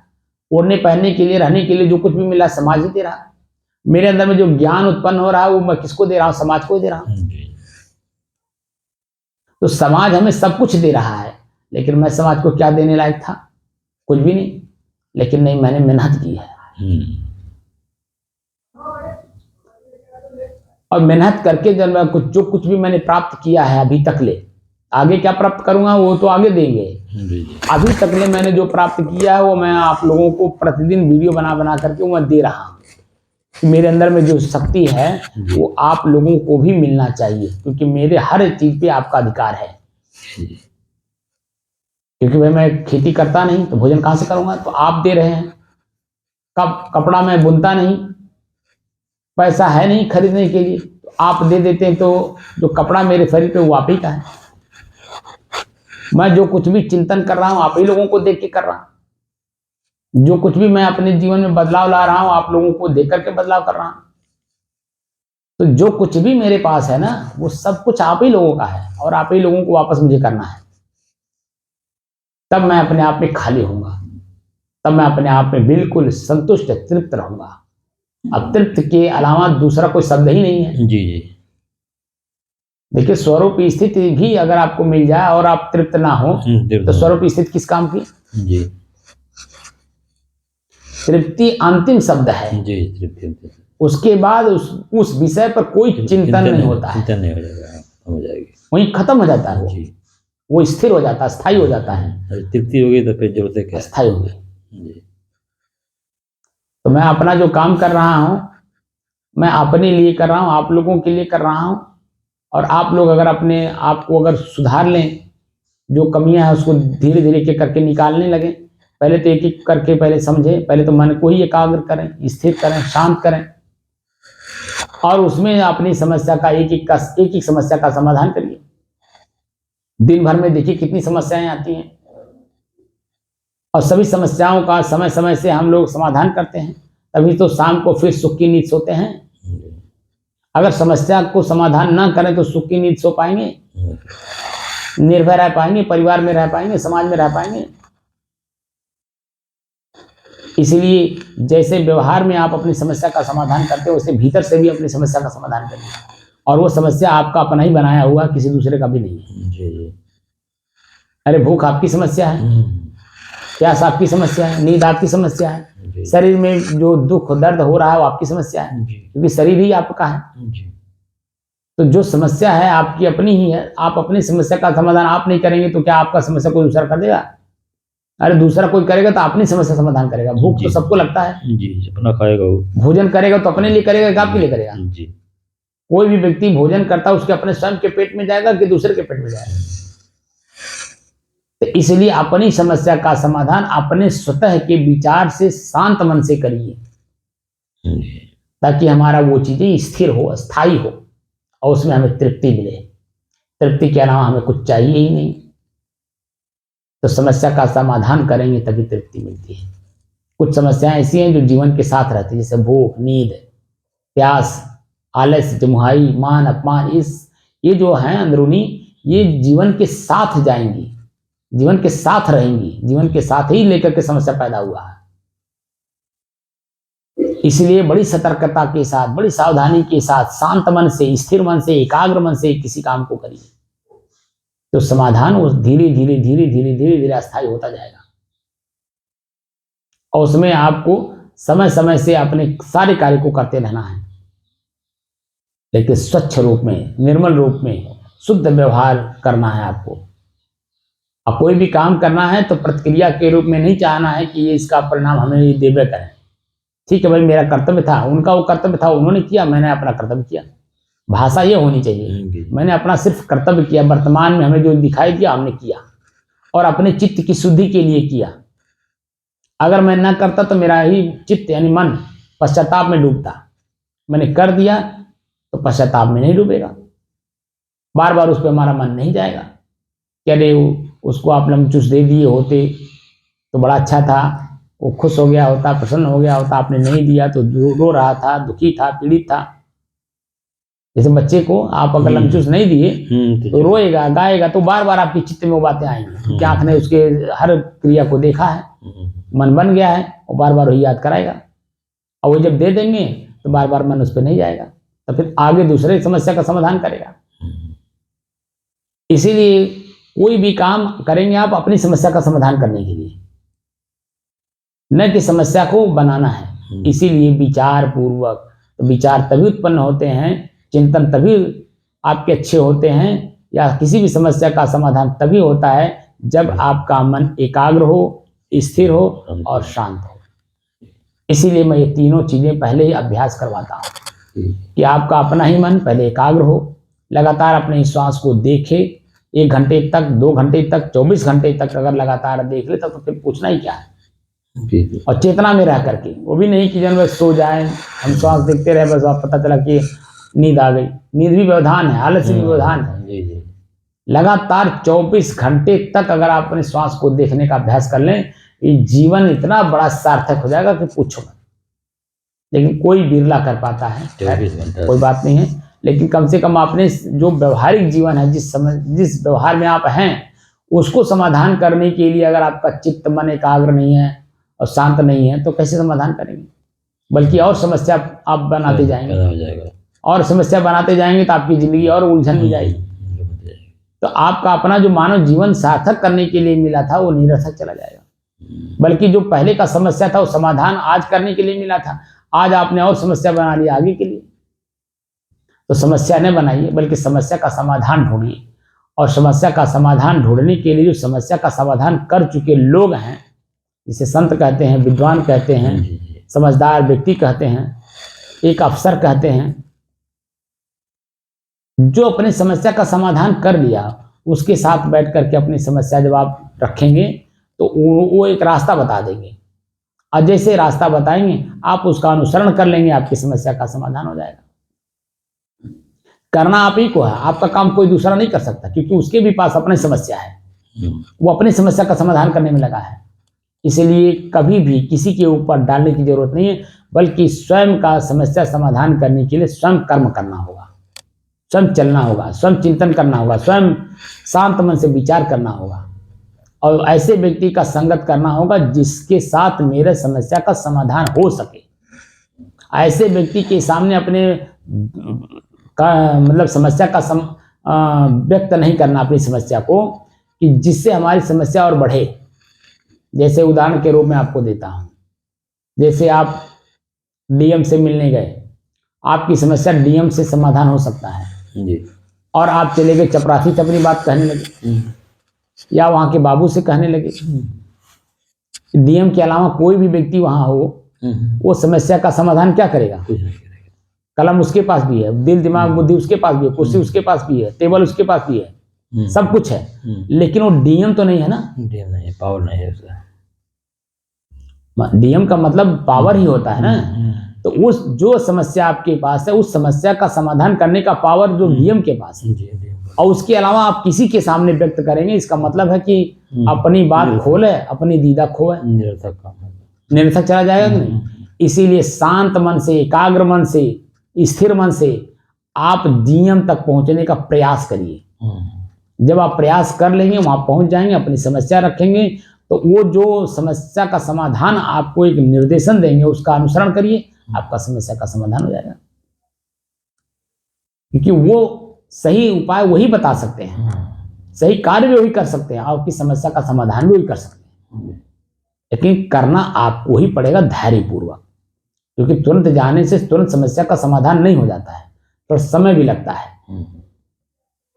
इसीलिए अपने भीतर की जो समस्या का समाधान करना है, वो संत के पास आप जब बैठेंगे, क्योंकि संत अपने भीतर की समस्या का समाधान कर लिए हैं, शांत चित हैं, प्रारब्ध पे जी रहे हैं, उनको किसी से कोई इच्छा नहीं है कि कोई हमें ला करके देगा, वो नहीं, वो ये चाहते हैं कि मेरे से कितना अच्छा कार्य हो जाए, मेरे से किसी का कितना लाभ हो जाए।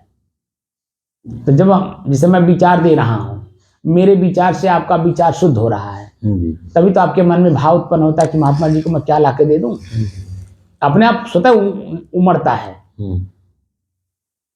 कहने की जरूरत नहीं पड़ती है। ऐसे दुनिया चल रही है, और इसी दुनिया के बीच में आप भी हम भी हैं।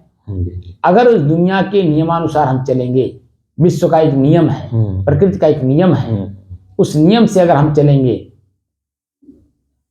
तो कभी हमारे सामने समस्या आएगी ही नहीं, और अगर आएगी भी तो हमें समाधान करने के बजाय हमारे लोग ही समस्या का समाधान कर देंगे।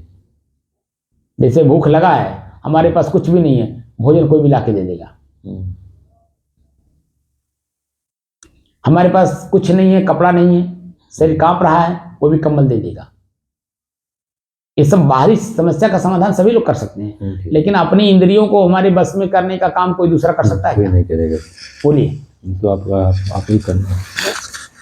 बाहरी समस्या का समाधान बाहर के कोई भी व्यक्ति कर देगा, लेकिन अपना समस्या, लेकिन जो मेरे साथ जुड़ा हुआ है, मेरी इंद्रियां, मेरी आंख, तो अपना ही, मेरा कान, मेरा जीभ, मेरा लिंग, इनकी समस्या का समाधान तो मुझे खुद ही करना पड़ेगा। और खुद के पास जब हिम्मत होगी, ताकत होगा, बल होगा, तभी तो समाधान कर पाएंगे। और वो ताकत बल मिलता है संतों के सानिध्य में। जी दूसरे के सानिध्य में नहीं, संतों के, इसीलिए स्पष्ट शब्द का प्रयोग किया जा रहा है, संतों के सानिध्य में। इसीलिए सदगुरु कबीर के भाषा में आप देखिए, साधु और संतों दो ही लोगों का उन्होंने संबोधन किया है। मैं बताया भी था ना, संतो पाणे निपुण कसाई, पकड़ा मार भैसा प्रधान में, दिल में दर्द नहीं आई।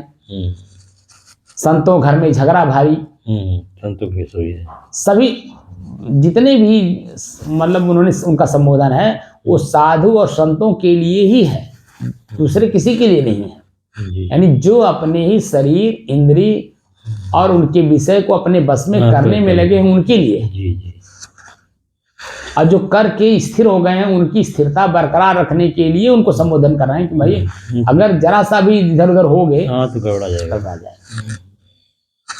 ये समस्या है।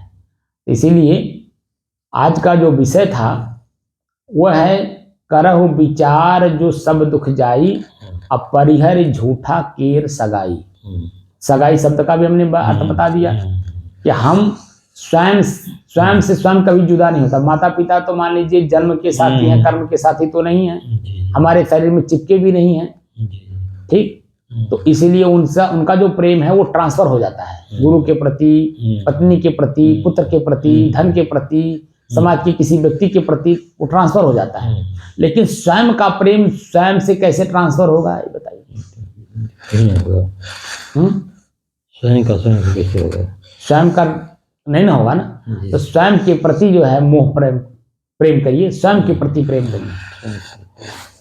कोई हमसे कहता महाराज जी आपका कृपा बरस रही है, मेरे सभी लोग संपन्न हैं। मैं कहा भैया आपका कृपा अपने ऊपर है, तब मेरा भी कृपा उसमें सम्मिलित हो रहा है। आपकी अपनी कृपा अपने ऊपर ना हो तो मेरी कृपा कैसे काम करेगी? इसीलिए अपनी कृपा, अपने कृपा, स्वयं की कृपा स्वयं पर अगर है तो समझ लीजिए कि सबकी कृपा आपके पास। और स्वयं की कृपा अगर स्वयं पर नहीं है तो कोई कृपा करेगा भी तो वो आपका मन लेगा ही नहीं।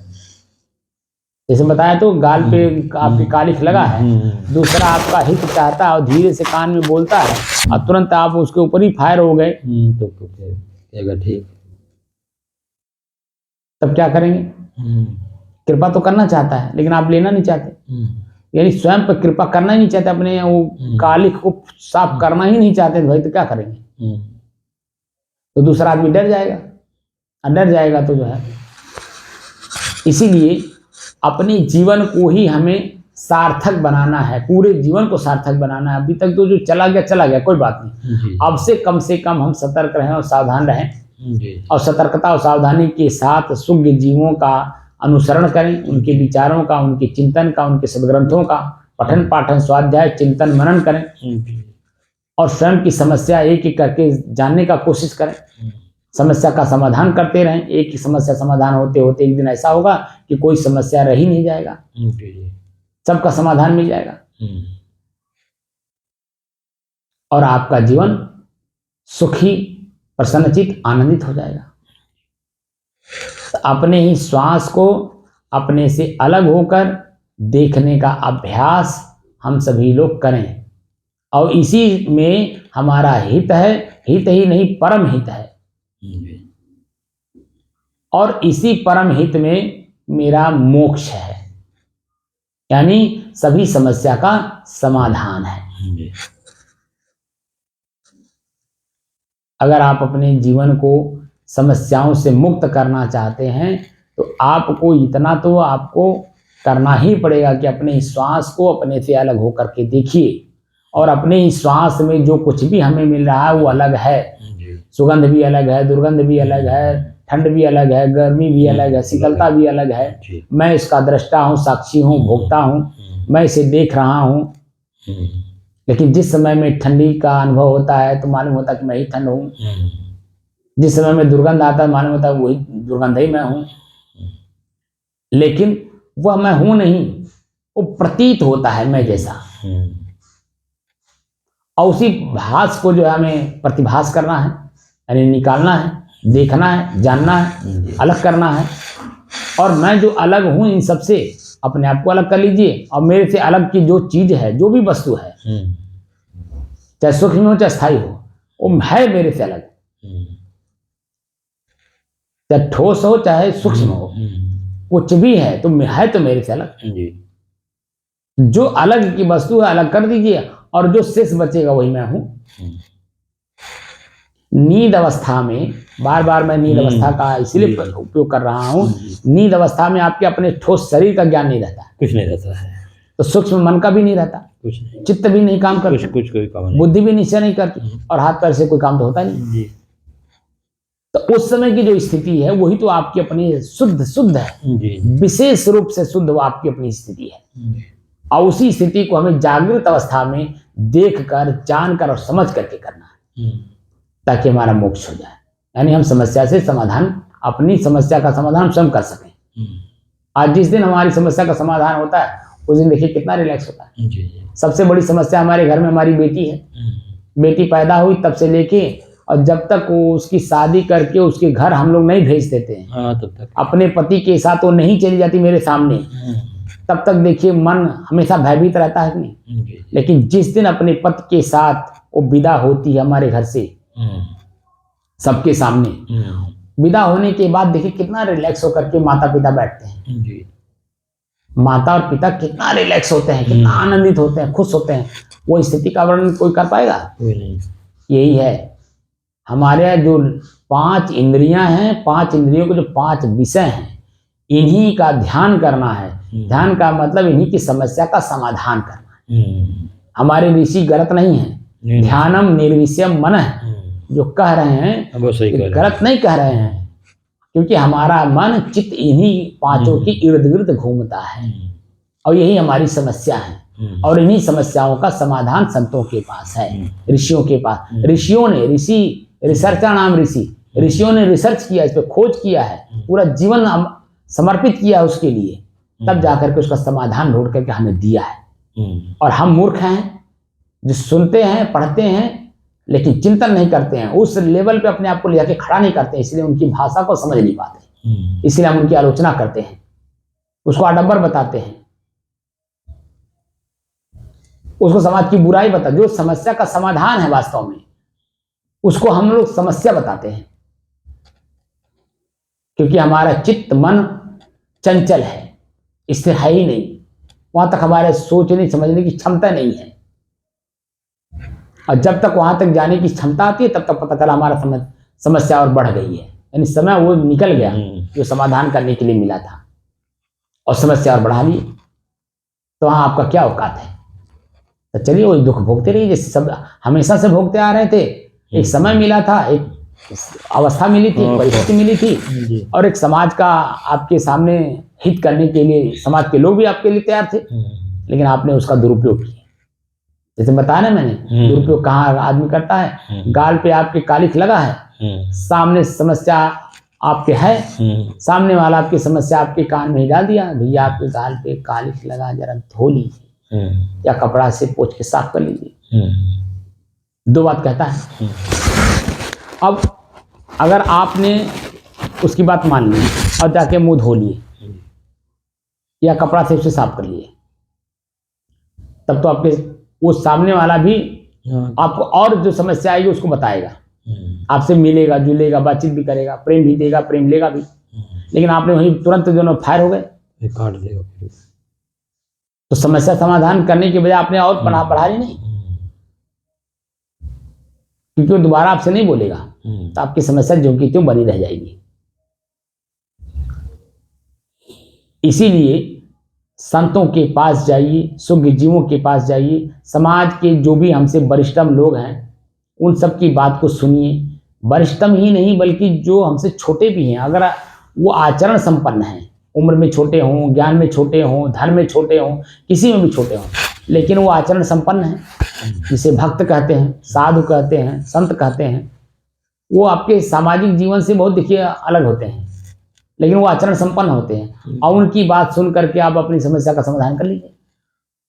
जैसे आप रास्ता जाते हैं, रास्ता कहीं भटक गए हैं, तो क्या वहां आप खोजेंगे कि कोई हमारे गांव का आदमी मिलेगा तभी हम पूछेंगे? किसी से पूछ सकते हैं। वहां जो भी उपस्थित होगा हम उन्हीं से पूछ करके अपनी समस्या समाधान करेंगे कि नहीं करेंगे? तो अब वहां बच्चा है कि बूढ़ा है, जवान है कि माने किस तरह का है, लड़की है, लड़का है, औरत है, मर्द है, कौन है, वहां हम ये नहीं देखते, वहां हम अपनी समस्या देखते हैं, अपनी समस्या उसके सामने रखते हैं और उसका समाधान वो जो भी बताता है उसी का हम अनुसरण करते हैं। हम खुद जब मोटरसाइकिल चलाते हैं, कहीं जाते हैं और रास्ता भटकते हैं तो जो भी मिल जाता है वही पूछ लेता हूँ। सभी पूछते हैं सभी। तो उस समय में हम कहें कि ये अज्ञानी है, ये मूर्ख है, ये गृहस्थ है, इसकी बात नहीं मानना है, कोई साधु मिलेंगे तभी हम पूछेंगे, नहीं तो हमारी मूर्खता रहेगी कि नहीं रहेगी वहाँ? मैं भले संत हूँ, आप खोजते रहिए संत, वहाँ कहाँ मिलेंगे भाई? निचाट अवस्था में, निचाट जगह पर वहाँ साधु कहाँ मिलेंगे? एक आम आदमी तो मिलना ही मुश्किल है, उसी को तो निचाट अवस्था कहते हैं, निचाट जगह कहते हैं, जहाँ आदमी ही ना हो। तो उस जगह पे अगर कोई भी मिल गया तो हम उसका सदुपयोग करेंगे कि दुरुपयोग करेंगे? जी, सदुपयोग करेंगे। सदुपयोग करेंगे ना, अपने मन को मारेंगे, अपने मन को रोकेंगे और अपनी समस्या उनके सामने रखेंगे। वो भले मेरे साथ छल कपट करें, कुछ करें, मजाक करें, जो भी करें, लेकिन हम उनकी बात को मान के अनुसरण करेंगे। जब हम आगे बढ़ेंगे, दूसरा चौराहा आएगा, वहां जब भटकेंगे हम पूछेंगे, तब पीछे वाले को समझ में आएगा कि वो सही बताया कि गलत बताया। अगर जिस चौराहे पे हम आगे जाकर के पूछ रहे हैं वो आगे की रास्ता आगे बता रहा है तो इसका मतलब पीछे वाला सही बताया। तब तो उसके हमारा उसके ऊपर मन नहीं जाएगा, उसको गाली नहीं देगा, उसके ऊपर मन भय, मतलब और तरह तरह का जो विचार हमारे बदलते हैं वो नहीं होगा, बस आगे के लिए आगे काम करता चला जाएगा। लेकिन अगर आगे चौराहे पे गए और आगे चौराहे वाले से हम पूछे, चौराहे वाले ने कहा कि भैया ये गलत रास्ता किसने बता दिया, क्या करें भैया, निचाट जगह था, वहां पे एक आदमी मिला, उसने जो बताया मैं यहाँ इसीलिए चला आया। 4 गाड़ी देंगे उसको भी, अब 4 गाड़ी दे या न दे, जो भी कुछ हो, लेकिन एक मन में उसके प्रति क्या आया, मन बदला कि नहीं बदला? बदल गया। लेकिन अगर आगे वो रास्ता सही बताया है, आगे जाके हम भटके और आगे वाला आगे जाने के लिए बात कर रहा है, तो पीछे वाले के प्रति हमारा मन सही रहा नहीं रहा? अगर हम उसको प्रेम नहीं दे रहे तो गाली भी नहीं देंगे, उसके प्रति मेरा मन जाएगा ही नहीं। वही तो हमारी समस्या का समाधान है। इसी तरह से जो भी संत, भक्त, विद्वान, समाज का कोई भी जिम्मेदार पर्सन अगर मेरे सामने पड़ता है और मैं अपनी समस्या उनके सामने रखता हूं तो आगे का रास्ता वो बताएंगे। और जब वो बताएंगे हम अनुसरण करेंगे तो हमारी समस्या का समाधान हो जाएगा। इसीलिए जो छोटी छोटी चीजें से कोई का आप मान लीजिए हम साधु हैं, भले हैं, हम पान खा रहे हैं, पुकार खा रहे हैं, बीड़ी पी रहे हैं या गांजा पी रहे हैं, तो अगर कोई बच्चा भी कह देता है कि महात्मा जी आपको शोभा नहीं देता है, इतना ही मेरे लिए काफी है कि ये काम आपका नहीं है। वह व्यक्ति, क्योंकि वह भी वही है जो मैं हूं, उसने भी अनुभव किया जो आप कर्म कर रहे हो। आप गांजा पीते हो, धुआं निकलता है, धुआं नाक में जाता है तो दुर्गंध देता है, तो उसने अनुभव किया कि आप ये गलत कर रहे हो। तो बच्चे ने अगर कहा तो उसकी बात मान के अगर हम गांजा छोड़ दें तो मेरा हित किया कि नहीं किया? बहुत बड़ा हित किया। और आदत बस अगर हम उसी को उल्टा बोल दिए तो बेचारा डर के मारे फिर दोबारा बोलेगा भाई अब जहाँ जा रहे हो जाओ, हमको क्या फर्क पड़ता है। हमको जो समझ में आया कि ये रास्ता आपका गलत है, गलत दिशा जा रहे हो, गलत काम कर रहे हो, गलत आचरण कर रहे हो, गलत व्यवहार कर रहे हो, तो मेरे समझ में बात आई, मैंने आपको बता दिया, आपके लिए ही हित किया, लेकिन आपको समझ में नहीं आ रही। आज वर्तमान स्थिति ऐसी है, आज के 50 साल पहले ऐसा नहीं था। आज के 30 साल यानी सन 90 से लेकर के इधर काफी कुछ बदलाव आया है। आज सन 2000 के बाद से तो बहुत ज्यादा, क्योंकि मोबाइल सन 2000 के बाद आई है। और मोबाइल आने के कारण नेट प्लस उस पे जो नेट पे रखा हुआ सामान इतनी तेजी के साथ समाज में परिवर्तन कर दिया है कि आज हम किसी की सुनना ही नहीं चाहते। अरे हम जिस माता पिता से सब कुछ लेते हैं उनकी नहीं सुनना चाहते। आप बता दीजिए तो हम अपने आप को कहाँ ले जा रहे हैं? ले जा रहे हैं। तो जो हमारा जीवन है वो खतरे में है कि नहीं? 24 घंटा कब हम पीड़ा ले लेंगे, कब दुख ले लेंगे, कब हमारे जीवन यही समाप्त हो जाएगा, कोई पता हो ही रहा है, सब समाप्त हो रहा है, देखिए। वही तो मैं कह रहा हूँ ना, जो वर्तमान स्थिति समाज की है वो इसी कारण से तो है। और इसका समाधान क्या है? अब तो प्रकृति अपनी व्यवस्था अपनी करेगी, क्योंकि मानव के समझाने से कोई नहीं मानने वाला है। प्रकृति समझाएगी। अब प्रकृति जब समझाएगी तो लोग समझेंगे। इसीलिए अपनी समस्या हम लोग समाधान करने बैठे हैं। हमारा ही मन चंचल है, दुखी है, पीड़ित है, तो एक संत होकर के, संत के सानिध्य में बैठ करके साधना कर रहे हैं, साधक बन रहे हैं, तो अपनी समस्या का समाधान हम करें। हमारा यही आप सभी लोगों से शुभकामना है और इच्छा भी है कि आप लोग अपनी समस्या का समाधान करें। और मेरा जहाँ भी आपको आवश्यकता हो उसका प्रयोग करके अपनी समस्या को समझ करके निकालने का प्रयास करें जी। और जो साधन हम बताएंगे उसका अभ्यास तो आपको मेरे साथ जितना दिन आप रह करके करें, ठीक है, 10 दिन करें, 15 दिन करें, महीना दिन करें, लेकिन उसका अभ्यास लगातार होना चाहिए। हमारे पास जाने से बाद भी इसका अभ्यास समय समय से करते रहना है, क्योंकि जो साधन हम बताएंगे ईश्वर, वह ईश्वर आपका श्वास है। ई धन स्वर, ई विशेषण लगा दिया स्वर में, तो अपने श्वास को अपने ही से अलग होकर के विशेष रूप से देखना। ये विशेषण लगाया ना, अपने श्वास को विशेष रूप से देखिए। जैसे अभी हम अपने श्वास में कहाँ देख पा रहे हैं कि सुगंध है कि दुर्गंध है, सामान्य है, ठंड है कि गर्म है कि शीतल है, कहाँ देख पा रहे हैं? बात किए जा रहे हैं लेकिन श्वास को कहाँ देख पा रहे हैं? लेकिन जब हम श्वास को देखेंगे तो बात भूल जाएंगे, क्योंकि चिंतन नहीं होगा। क्योंकि मन जो है या तो चिंतन पे रहेगा या तो अपने श्वास पे रहेगा, क्योंकि मन तो एक ही है ना। तो पहला काम अपने ही मन को एकाग्र करने की दृष्टि से अभ्यास करना अति आवश्यक है। और यही अभ्यास जब सहज भाव में रेगुलर हो जाए, तब फिर उसके बाद स्थिर मन से, शांत मन से, एकाग्र मन से किसी भी समस्या को अब विचार पूर्वक, चिंतन पूर्वक समस्या का समाधान ढूंढेंगे तो मिल जाएगा और वो अस्थायी होगा और उसी में आपकी तृप्ति है। और तृप्ति ही जीवन का सबसे बड़ा सार है। एक शब्द है ना तृप्ति, वो तृप्ति जिस दिन आपको मिल जाएगी सारी समस्या का समाधान अपने आप हो जाएगा। लेकिन उसको पाने के लिए समस्या को पहले जानना होगा, समझना होगा और धीरे धीरे एक एक करके निकालना होगा, तब जाके तृप्ति मिलती है। ऐसे नहीं मिल जाती है, क्योंकि अपने ही स्वयं के व्यवहार से ही हमें हर चीज मिलता है। तो तृप्ति भी तो मेरे से अलग है ना, है तो मेरा ही अपनी चीज, लेकिन हावी बाहर दिख रहा है। तो बाहर की वस्तु हमें खरीदना पड़ेगा, तो खरीदने के लिए ताकत बल होना चाहिए, यानी चरित्र में वो चीज उतरना चाहिए। ताकत बल आपका वही है ना, चरित्र बल में ही सभी बल निहित हो जाते हैं। और चरित्र बल हमारे पास है नहीं, तो उसको हमें अर्जित करना पड़ेगा, अर्जित करके धनवान बनना पड़ेगा चरित्र बल से, तब जा करके हमारी सभी समस्याओं का समाधान हो सकता है। इसलिए करहु विचार जो सब दुख जाई, अपरिहरि झूठा केर सगाई। और ये समस्या का समाधान आपके मन की एकाग्रता से, स्थिरता से और शांति से ही संभव है। और ये संभव होता है अपने ही श्वास से। अपने श्वास को अपने से अलग होकर के लगातार अभ्यास करिए। जो मन के अंदर में किसी भी प्रकार की चित्तवृत्तियां दूषित हो गई हैं, वो धीरे धीरे धीरे धीरे धीरे स्वच्छ और निर्मल होंगी। और उसी स्वच्छ और निर्मल चित्त में ही सभी समस्याओं का समाधान है। साहेब